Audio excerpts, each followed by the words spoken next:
97.3 ESPN presents The Sports Bash with Mike Gill. It's time for Football at 4 with Geoff Mosher, powered by the Inside the Birds podcast. I love coaching this football team. I love coaching those players in there. Now, live from inside the Matt Black Kia Studios, it's Football at 4. All right, Football at 4, powered by the Inside the Birds podcast. It dropped this morning at 6 a.m. Check out the guys every Monday, Wednesday, Friday on the Inside the Birds podcast. Geoff Mosher's in the house today, and it's brought to you by PlaySugarHouse.com. Sign up now. They'll match your first deposit up to $250. And a lot of Eagles news to dive into, so let's get into it with Geoff as he appears via the Boardwalk Honda hotline. Geoff, I mean, there's so much going on. I mean, the Eagles, they're getting healthy all of a sudden. Who knew? Yeah, how about that? For the first time, I think they've gotten more guys back than they've lost, right? Because they've got coming back today who practiced and 4 guys who are out. So anytime this team is net positive in the injury column is great news for them. Yeah. They've been net negative all year long. All right, so let's go through some of the guys and what we can anticipate. Lane Johnson, Miles Sanders, Alshon Jeffrey, Malik Jackson. Those were the first 4 guys up. He said they're all day-to-day. Of those guys, Lane, Miles, Alshon, Malik, will any of those guys play on Sunday night? Alshon will not play. I can't imagine it happening. Lane, I'm sure, is going to be one of those game-time decisions where he tests himself, but I wouldn't consider it.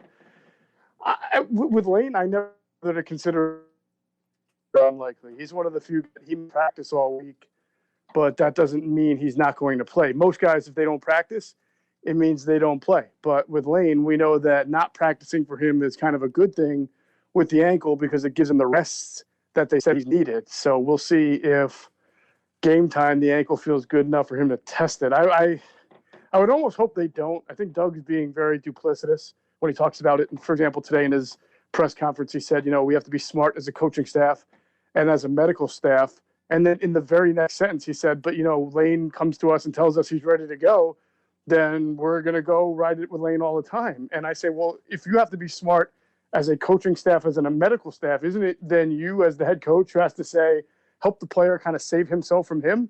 I know it's great to have Lane out there, but is it great to have constant rotation?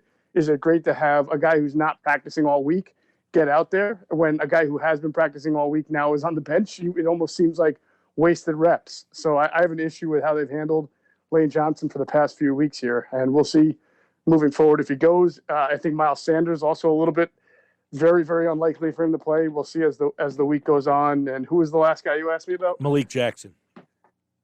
Malik, it sounds like he was out there today, if I'm not mistaken. So maybe there's a shot they can get him on. It's quadrisphere, so I think like that one you have to see how it responds to some real practicing and see how it goes before you can make that determination. All right, what about the next group of guys? Let's go to Jason Peters because there's a lot of people at practice today saying he was at left tackle.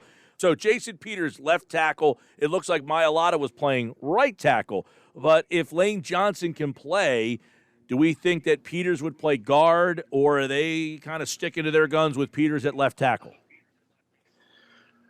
Well, I think him playing left tackle is an indication that you're probably not going to see Lane Johnson play because that has enabled them to put Jordan Mailata at right tackle now. I don't think they want to practice that way all week and then have to make the decision to move Jason Peters back to left tackle.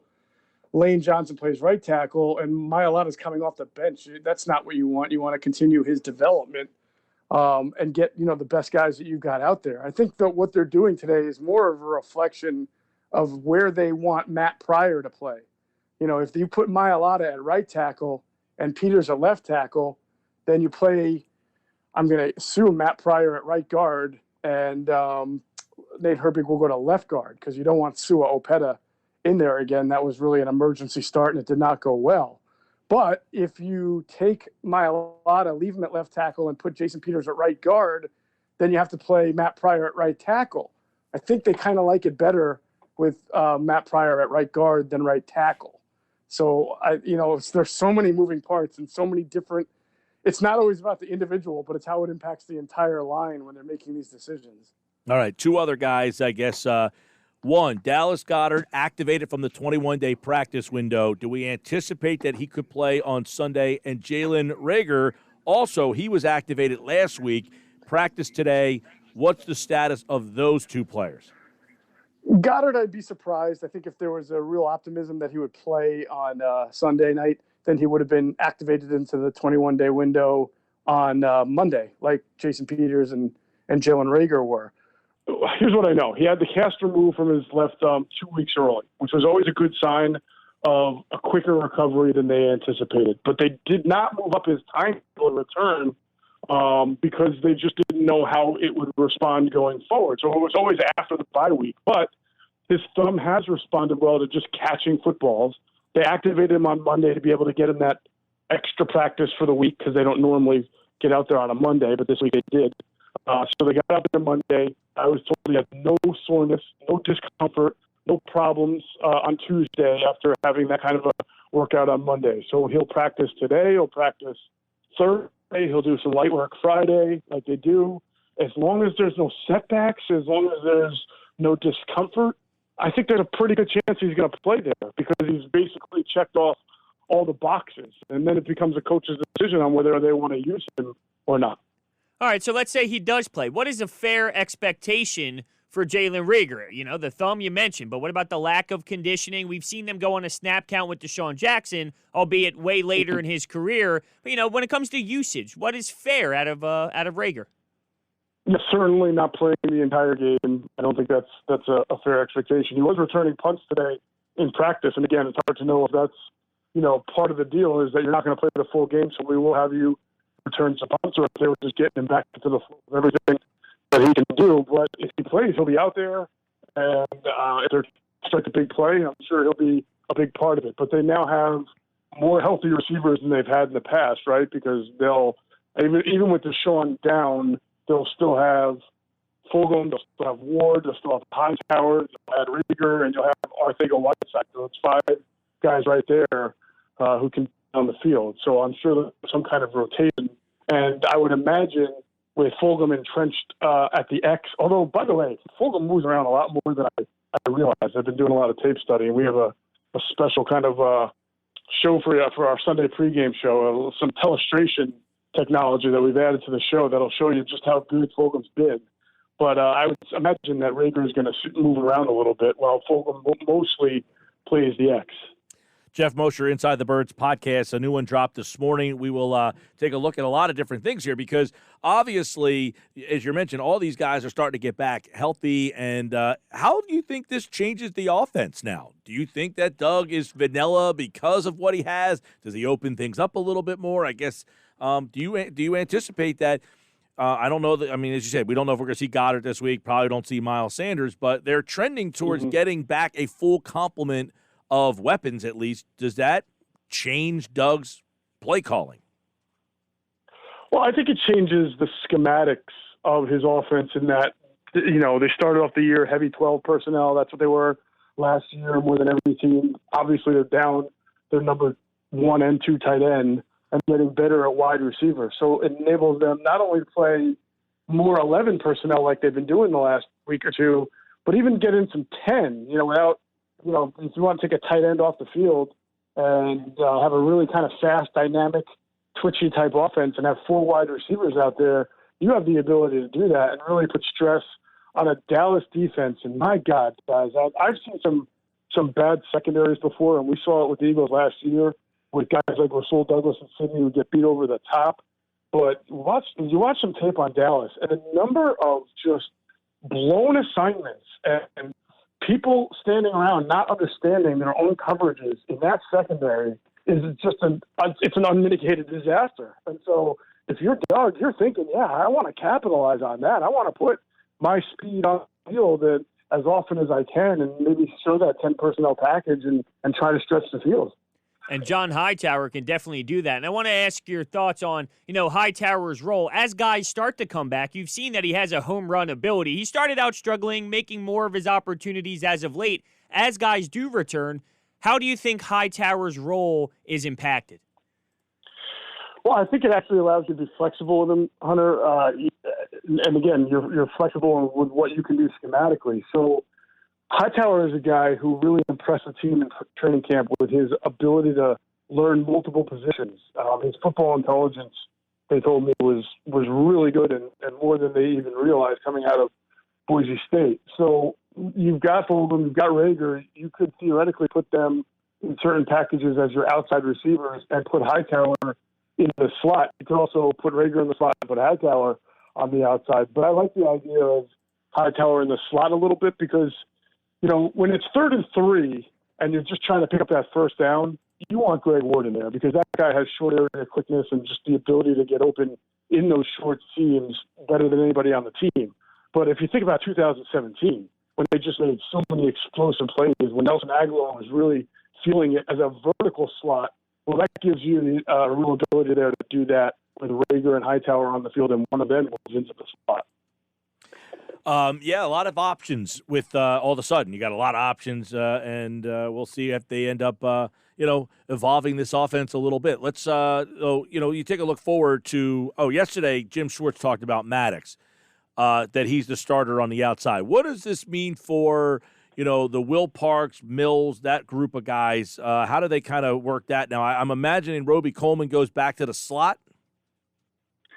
Yeah, I think that's where the trickle-down impact is felt the best because Roby Coleman has been playing outside the last 2 games, which they can get away with because I guess the Giants, outside was there. And Slay was on Slayton, so Roby Coleman can get away with having to cover the other Giant receivers weren't as prolific. You'll go kind of moves around a little bit, but you saw that with NRC outside, the strap, Devon nickel, and he was abused by Golden Tate. He's a good player. I know everybody likes him, and he's a tough-minded player, but you don't want him on the field as much as he's had to be on the field lately. You want him as kind of your special teams guy and maybe your fourth corner in certain sub-packages. So having Avonte Maddox back to play the outside opposite Slay means that Nicole Roby Coleman can go back to playing the slot most of the time. They're also getting, as you mentioned, getting healthier at safety, so they want to play big nickel or dime. That's when those 3 safety looks come into play. Again, it just helps you kind of get your people you expected to be on the field for most of the snaps going into the year are now the people who are on the field, and you're not relying on your 4th and 5th string guys so much to play prominent roles. Yeah, that's, it's interesting because now here they are starting to get healthy around the 8-game mark. And, this team has been a team, Jeff, over the years that has battled adversity. They've gotten into holes and they've dug themselves out of it. Are they a better team maybe than we've been giving them credit for if they're healthy? Well, I mean, if they're healthy, yeah. I mean, obviously their injuries have been a big part of. Well, I think most people have written this team off as it's just an awful team. The whole division's bad. I mean, if the Eagles are a healthy team, all season long, I mean, I know everybody goes through their injuries, but I'm just, is their roster more talented than maybe we give them credit for because they've been so bad?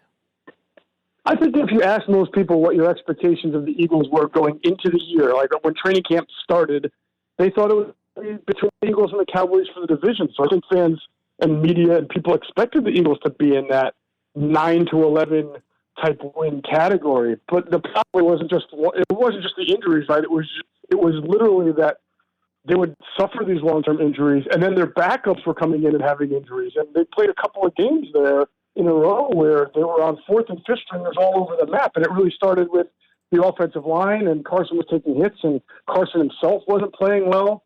And then obviously Deshaun getting hurt. I mean, it felt like all of the bad from the last 2 years hitting them even earlier than before, and it didn't seem like there was a light at the end of the tunnel, along with the fact that they couldn't even beat the Bengals. They had to tie them. That all kind of, I would say, came together in this perfect storm of maybe this team isn't that good. And I still think that question has to be answered. I mean, certainly they just barely beat a really bad Giants team, and if Evan Ingram catches the ball, we're having a totally different discussion about the Eagles, even with these guys coming back. The tale of this team will be told during that 5-game stretch against Cleveland, Green Bay, New Orleans, who am I missing? Arizona, and Seattle. So if they lose 4 or 5 or 3 of those games, it's just not it's going to be they are what we thought they were. You know what I'm saying? Yeah. As far as what we thought they were in late September. Hey, when you look across to Dallas, I mean, they trade away Griffin, they cut Poe, they cut Worley today. Dalton's injured. I mean, are they waving the white flag? Is this how many team race is this? Well, I thought that originally. I don't know what the deal with Griffin, but I do know that Worley had played awfully. So I don't know if they feel it's addition by subtraction. I think they're getting their cornerback, whose name is difficult for me to pronounce, Chidobe Awuzie. Yep. I butchered that. No, you did pretty good. Oh, okay. Well, I think they're getting him back, and so Worley became expendable.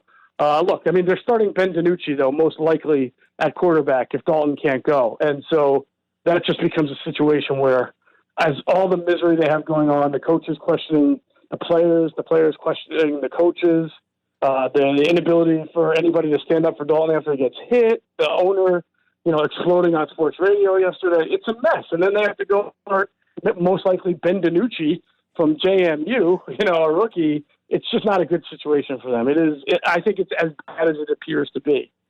That being said, so is this a 2-team race, a 3-team race, a 1-team race? When you look at the NFC East, yeah. Well, we're halfway through the year. You got all 4 teams all have a stake to say we can win this thing, but how many of these teams legitimately do you think are in this race? So if you guys remember, in the spring and summer, I talked about this a lot. I said, what Washington is doing, assembling all these guys on the front seven, is Montez Sweat, John Allen, and Chase Young, and Deron Payne, and Ryan Kerrigan, reminds me in a small way of how San Francisco went from really bad to really good because of that defensive front that they had last year. Now, they also were able to get Jimmy Garoppolo and healthy. So I said I felt Washington, if they somehow could find some stability at quarterback, you know what Ron Rivera brings, you know the culture he can instill, you know he's going to run the ball fairly well and have a very good emerging defense here. If they can get stability at quarterback, I think that they will be in it at the end of the season. I don't know if they'll win it, but I think they'll be in it, and I still believe that. And I wonder if in a few weeks, if Alex Smith, who is coming back from a major, major injury, he may never really, really start again or be the player that he was because of it. But Kyle Allen, you saw what he did against the Cowboys. He knows the scheme. Maybe he improves a little bit more each week because of that and because of what's around him. I think that Washington will be in it by the end. I'd be very surprised if we're not talking about them competing with the Eagles for that division title. I mean, the Cowboys are really going to have, if they don't get Dalton, I mean, even if Dalton comes back, it might be almost too late for them. I mean, they've got so many other issues going on with their injuries and their offensive line as well. But Washington, to me, has always been the sleeper, and I continue to not sleep on them. Funny, the team that has probably the quarterback with the worst track record or the least track record is the team that maybe that some people like the most. So I guess we'll ask you, since everyone's been talking about it today, it sounds as if just going through your social media, you did not have a big issue with the Rays and their decision last night. I didn't. I've heard you guys and Hunter talking about it today, Mike, and I don't have an issue per se either with you saying you would have done it differently. I have an issue with people throwing analytics under the bus and saying it's destroying the game, as Hunter has mentioned times without mentioning that the Dodgers, any other organization that didn't believe or didn't hold on to analytics, would have started Walker Buehler on 3 days, but they started for the second time a rotation of relievers, which is as analytically driven as it gets, but no one seems to be critical of their decision because they won. And so that to me means you go and look at the decision that he made to pull Kevin Cash made. Was it a bad decision or a bad outcome? I believe it was a bad outcome, not a bad decision. And I think that you see that all across sports where good decisions are made and bad outcomes happen, or bad decisions are made and sometimes good outcomes happen. I'll give you a perfect example. Doug Peterson going in for 2 against San Francisco, getting it. They go up 8-0 on their first touchdown. That is not analytics right there. That was Doug Peterson's gut. All right, and there is no analytic that tells you to do the 2-point conversion there. He did it because he was trying to jumpstart his team, which didn't really work because they didn't score a lot of points that game, but because they won by 4, I believe, and San Francisco would have had to kick the field goal at the end they could have tied it if he didn't do that, right? It makes it look like it was a genius analytical move, but it's not. And then it wound up biting him in the butt a week or two later when he tries to kick a field goal, again, using gut, right? Feel for the game. Tries to kick a field goal on Heinz Field. That's 57 yards when nobody's ever attempted it. I'm sorry, no one's ever been able to do that in that stadium before. So those are an example of a bad decision against the Niners that leads to a good outcome, a bad decision against the Steelers that leads to a bad outcome. And for me, for Kevin Cash, the evidence was there because in game 2, he did the same exact thing and won the game, and nobody said boo about it. So I don't think game 6 you have to deviate because your evidence tells you that you've already To be fair, done it. I don't know. I think according to the ratings, no one watched game 2. I don't think anybody watched until last night. Yeah, well, that's true. So Exactly. it was not a bad decision. I think you guys were right in what you said. Well, maybe they should have gone to a different reliever. Okay, I can go with that. That's true. The guy was struggling. I think Yeah, he was giving up a run in a couple of straight games. I'm not bashing him for it. I just don't agree with it, and I would say I'm not killing him for it. I know that's what they do. I just wish, he had the, like you said, like the intuition to deviate from the script every once in a while. You're allowed to deviate from your script every once in a while. You don't have to follow it every time. Well, I guess that's a fair why would question. he Why would he? deviate? Is because because he has his best pitcher on the mound. That's why. But that's the thing, that most teams consider that to be correct, that your starter is your best pitcher and your relievers are not. But the Rays are built so that their bullpen is their best asset. So in his mind, you're asking him to say, I want to go to not my best asset, right? Remember, in his mind, his bullpen is his best weapon. Yeah. So you're asking him to almost use a gut feeling that goes against the entire kind of culture that he's built and his gut feeling about who his best weapons are. Yeah, well, unfortunately, Nick Anderson said after the game that he admitted he was tired and that he probably shouldn't have pitched. He was fatigued. I think those are things that need to be, in a 60-game season, 162-game season, you can't keep taking your starters out in the 5th inning every single night. They got to give you innings. Over a 60-game season, maybe, but you heard him last night say he was tired. And that's over a 60-game sample size. Over 162, how long can they get away with doing that? That's why on one night I say my best guy, I'm going to stick with him. And they didn't do it, and unfortunately they lost. But, hey, it's been great conversation, and we'll see. Baseball's done, and they lost. No doubt about it. All right, man, we appreciate the time. I miss it already. I miss it already, too. All right, he, like all guests, appeared to be the Boardwalk Honda Hotline, Football at 4, powered by the Inside the Birds podcast and brought to you by PlaySugarHouse.com.